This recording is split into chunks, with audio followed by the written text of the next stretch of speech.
Good afternoon. I'm Jason Harrington, President and CEO of Lakes Regional Healthcare. I'm going to spend a few minutes this afternoon talking to you about the recent announcement out in the media that Lakes Regional Healthcare was considering an affiliation agreement with Avera Health. And right at this point in time, in their July meeting, the Board of Trustees signed a letter of intent to enter into an affiliation agreement with Avera. What that letter of intent basically says is that we will take under advisement in the next 60 days any feedback and due diligence that may need to be done, and that in the absence of any opposition to us moving forward with the affiliation, they'll officially vote on that at their October board meeting. So with that, I want to give you a little introduction as to our decision and our strategy for affiliation, and talk a little bit more about our electronic health record journey as well. So the first question that you would likely have is, why would Lakes Regional Healthcare consider affiliation? There's a couple of statistics that I think are important. I think these statistics are particular to Iowa. If you extrapolated those statistics across the country, you would probably see these numbers higher than what they are in Iowa. But as it is right now, 85% of hospitals in the state have some relationship with a larger system. 65% of physicians in the state are employed by a system or employed by a hospital, and that number continues to grow, and we'll see some of the reason that is continuing to grow in the next couple of slides. So a little bit about it. I think really largely why Avera would consider affiliation is really a strategic response to things coming down the road in healthcare reform. The first one being, if you paid any attention to the congressional discussions or the reformers' discussions about what the healthcare system of the future might look like, there was a lot of comparisons made between certain systems, and there was fairly consistency in who those were. Mayo Clinic, Cleveland Clinic, Gunderson Clinic, Intermountain Healthcare. And the reason that that's important for you to know is really the reformers gave an indication at that point that what they saw as being a positive delivery system was one that was fully integrated. Meaning that if you think about Mayo Health System locally, Mayo Health System has clinics, it has hospitals, it has specialists, it has nursing homes.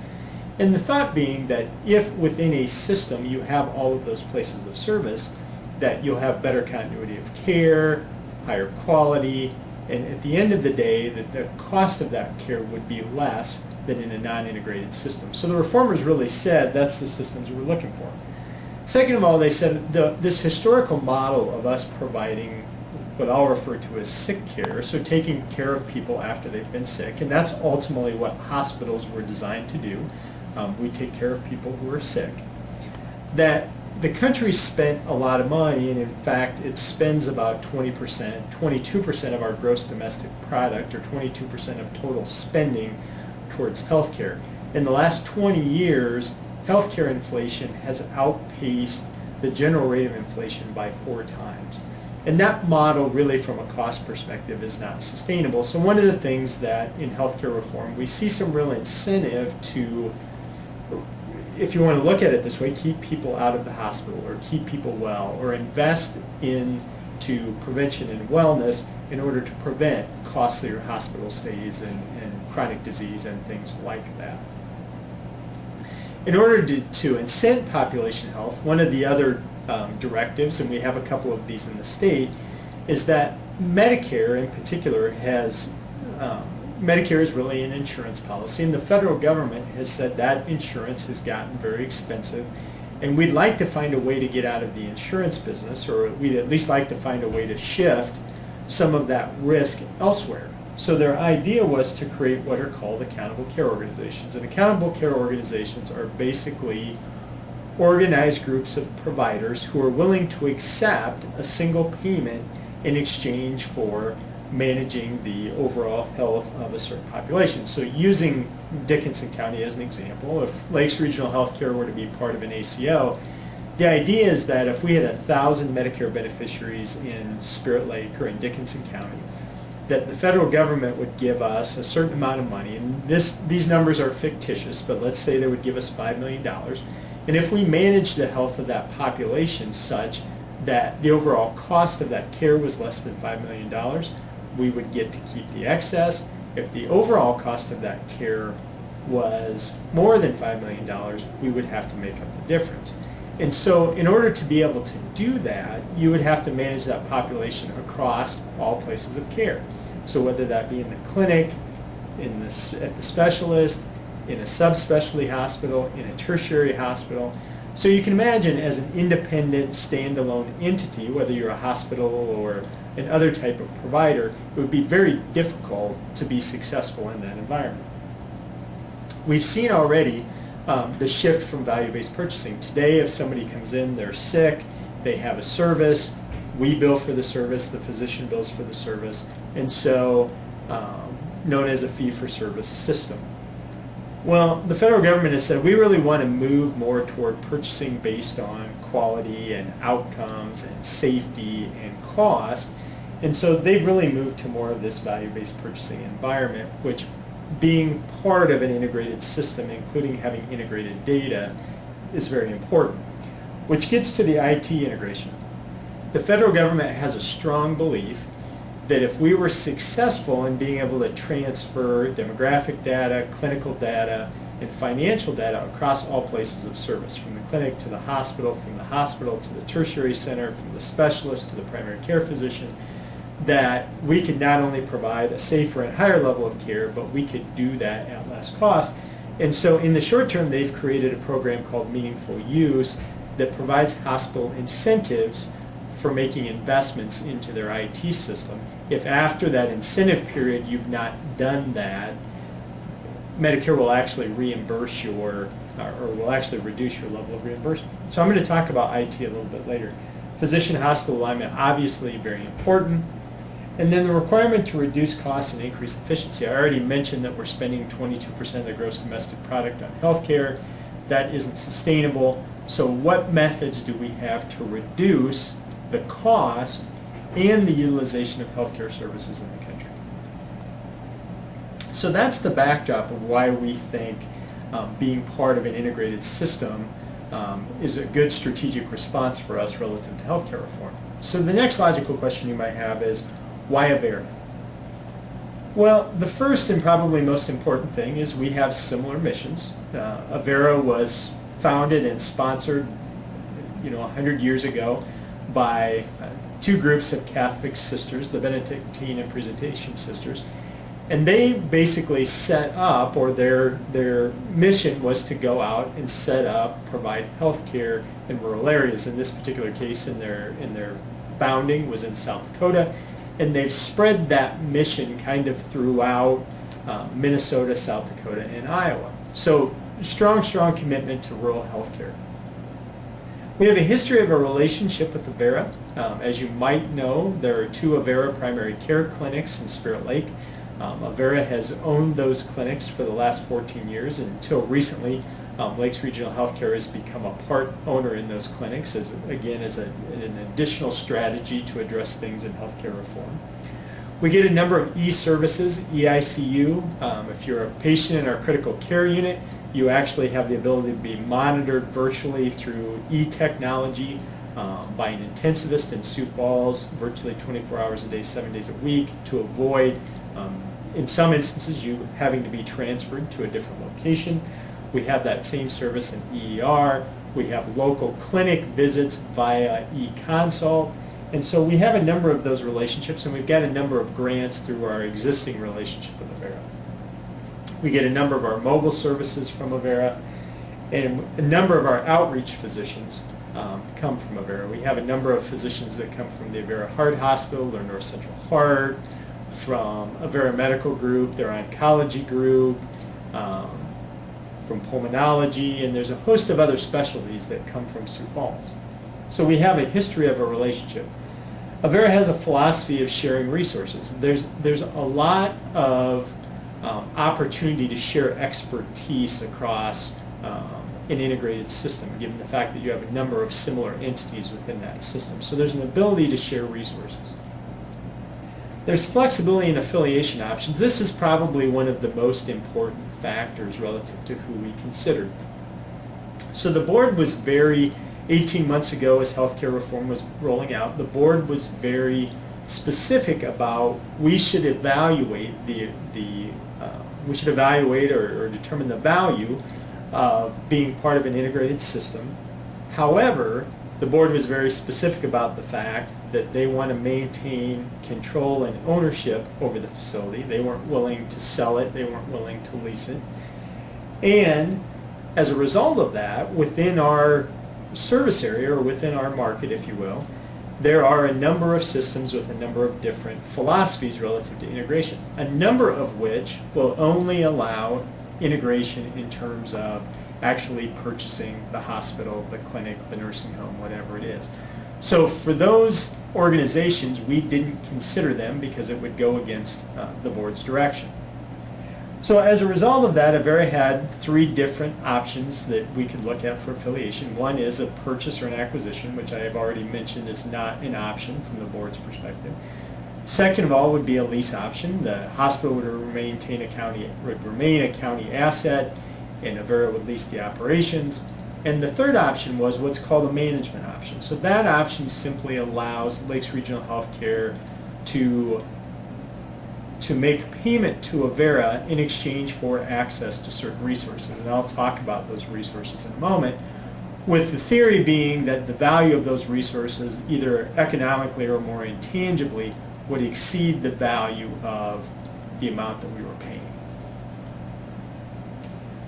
So Avera has a philosophy of keeping services local. There are other systems that have a philosophy of once you're in the family, part of the philosophy is to drive as much patient referrals back to that entity, and oftentimes that results in some services leaving the community. That has not been Avera's tradition or history. And market presence.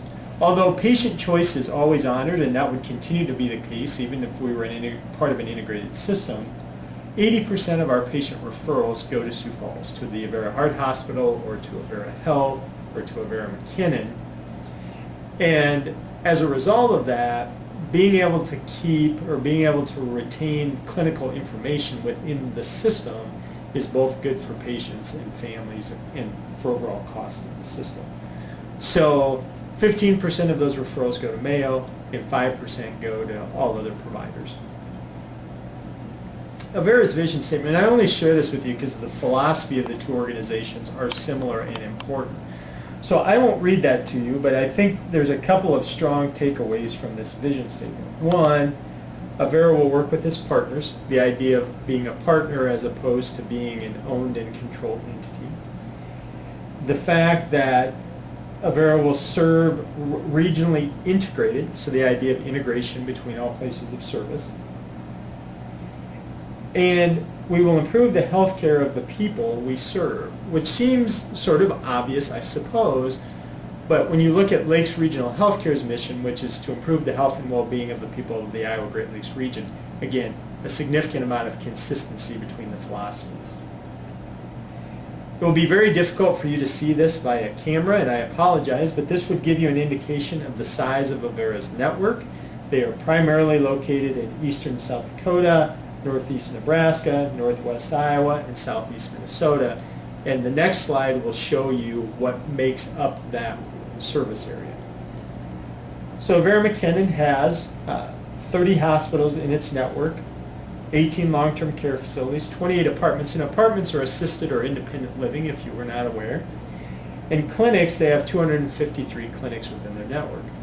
The reason that I point this out, you'll also notice that of the 30 hospitals, 19 of them are managed as opposed to owned.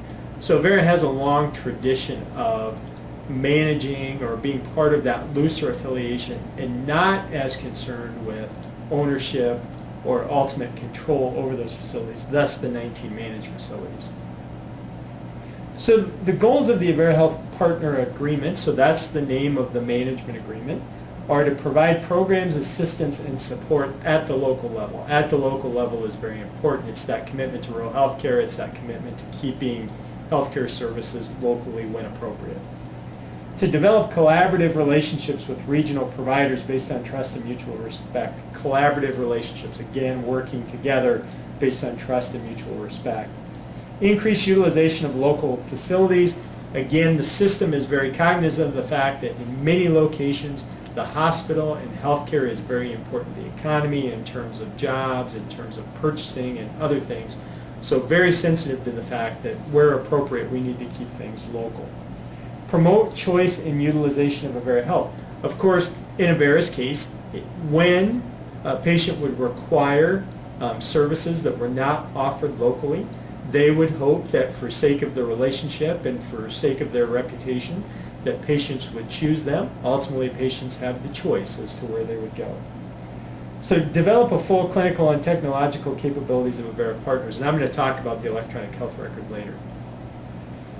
So our history, some of which I've shared. So the board asked us to do the due diligence on this starting about 18 months ago. We looked at Avera and we looked at a couple of other systems that would meet their requirements.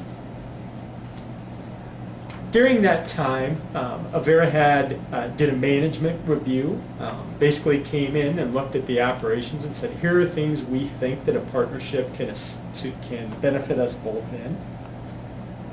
During that same time frame, Lakes Regional Healthcare established an ownership interest in the 2 primary care clinics, again as a response to things coming down the road in healthcare reform. We expanded e-services through a couple of grants and outreach as well. And during that time, we looked at our existing electronic health record and said, as we move down the road and as we need to meet more and more requirements under meaningful use is the Medicare's incentive program for creating this seamless transition of medical data. We really felt like our current system probably would not get us there. And as a result of that, evaluated the fact of replacing it.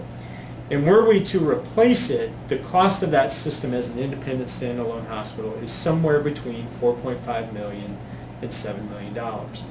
Being part of a system makes the capital cost of that and ongoing capital support of that much less.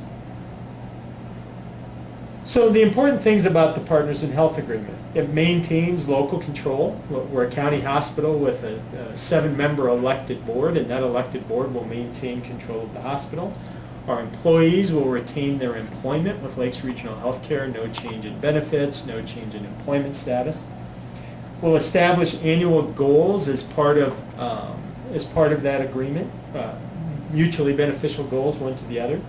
It's a 4-year agreement, and it can be canceled by either party within 90 days. I can tell you that that's how the agreement reads. Those relationships don't unwind quite that quickly, but that's how the agreement would read. And the management fee, I told you we would actually be paying a fee for this relationship, and that's based on a percentage of our operating expenses. So financial advantages. So there are tangible and intangible benefits of being part of a system. I think one of some of the tangible benefits or financial benefits, I mentioned the electronic health record. I told you earlier that if we were to go out and purchase a new electronic health record, it would be between $4.5 and $7 million. Being part of the integrated system, part of the management agreement, we would be able to acquire that same system through the relationship at about $2.5 million, so a significant reduction. Group purchasing sort of plays similarly to the electronic health record. So as you can imagine, as a hospital, we buy a significant amount of equipment and technology and other things, and oftentimes when we go to vendors, we'll go to them with one piece of equipment. As an example, we have one MRI and we replace it about every 7 years because of the technology advancement. And that MRI costs about $2 million. When we go out to vendors and say, we're going to purchase one MRI, will you negotiate a price with us? Typically we'll get a response that, well, you'll have to pay a retail price. Where if, as part of a system, there were several hospitals buying several MRIs kind of in 1 year's time, we have a much better position to negotiate lower prices for capital items. That same thing is true from day-to-day expenses, pharmaceuticals, supplies, and those types of things. Service agreements, same thing. We have service agreements with vendors. I'll use the MRI. We have a vendor who comes in and does preventative maintenance on our MRI unit. We pay them a significant fee. In the case of the system that has multiple MRI units, there's enough of them that they have a full-time person who could come in and do the maintenance on that equipment at a much reduced cost. Managed care contracting, same theory holds true in managed care contracting. That's when we go back to insurance companies to negotiate the rate that will be paid. As a small rural hospital, it's very difficult to deal with large insurance companies relative to negotiating payment, where being part of an integrated system allows us to negotiate with those large insurance companies. There's a number of things for which we pay for today: collection services, legal fees, and the like, and those would be included in our overall management agreement. So there are a number of quality advantages. I would not call these intangible, but they don't have as much of a direct financial tie. We believe that we can see continued growth of specialty outreach, more days from existing providers or perhaps new providers in the community. Branding is very important, and the Avera brand is very well recognized and well respected. We've had discussions internally. Lakes Regional Healthcare will retain its name, Lakes Regional Healthcare. We will likely assume Avera's logo, and our name will read Lakes Regional Healthcare and Avera Partner as a tagline. So that, I think, for the community, that will be the largest significant change. Most other things that happen as part of the agreement will happen behind the scenes. So the last piece that I'm going to talk to you about is our electronic health record. And I mentioned earlier that Medicare, the federal government, has a program called Meaningful Use. And Meaningful Use basically sets up incentives for being able to meet certain criteria for ultimately passing clinical data from one place of service to the next, from the clinic to the hospital, from the hospital to the nursing home, from the nursing home to the home care agency, from Sioux Falls to Spirit Lake, from Spirit Lake to Mayo Clinic. So the government has an incentive program for systems that are capable of doing that, and they've given us about a 4-year window to accomplish it. And so we believe that we need to make a transition to a system that's integrated with other providers of care, and so we intend to move forward with that. We think it will enhance patient care due to improved data collection and analysis. I told you earlier we're going to be more responsible for managing the health of the population before they become ill, before they end up in the hospital, and it requires strong and robust data to do that, and we think that's one of the advantages of the system. From a patient safety perspective, we believe that that integrated system will allow us to identify and not duplicate tests, not to should reduce medication errors and things of that nature. So it should improve patient safety and should improve costs without duplicating expensive tests. Sharing of costs and the growing demand for IT investments. Today, most hospitals are spending about 2.5% of their operating expense on information technology. It's believed that in the next while that will increase to 4.5%. And being part of a system allows us to share those capital costs across the system. And as a result, ultimately lowering those costs for each member of the system. We'll reduce duplication and wasted resources. I used the example earlier, and I'll use the example both from a cost and a patient safety perspective. If today you were to go to Sioux Falls or Des Moines or wherever, and you might happen to get a CT scan, and as you might know, CT scans produce a lot of radiation, and you're exposed to a lot of radiation when you have one. And today it could be that you had a CT scan somewhere else and you were admitted through our emergency department, and we determined that for whatever reason that you need an additional CT scan. Today, there are times when we don't have that information. And if it's an emergent situation, we'll go ahead and do the CT scan. This happens at many places all across the country. And as a result of that, the patient will get an additional radiation exposure. On top of that, there'll be another $1,600 charge added to the system, both of which could have been avoided had we had access to that information. So there's a large support team to support that IT system, and the demands of that are growing. And there's a standards team that will help us locally to make sure that have consistent standards across the network. So what are the next steps? Well, we're having town hall meetings. We had one last night, and if you're watching this video, you likely missed it, and as a result have chosen to watch this video. I'll be going around doing service club and community presentations. I did one earlier today in Lake Park. We're going to do some additional town hall meetings both for our staff and for others in the community as requested. There'll be a number of press releases that go out, and the board will likely approve this in October.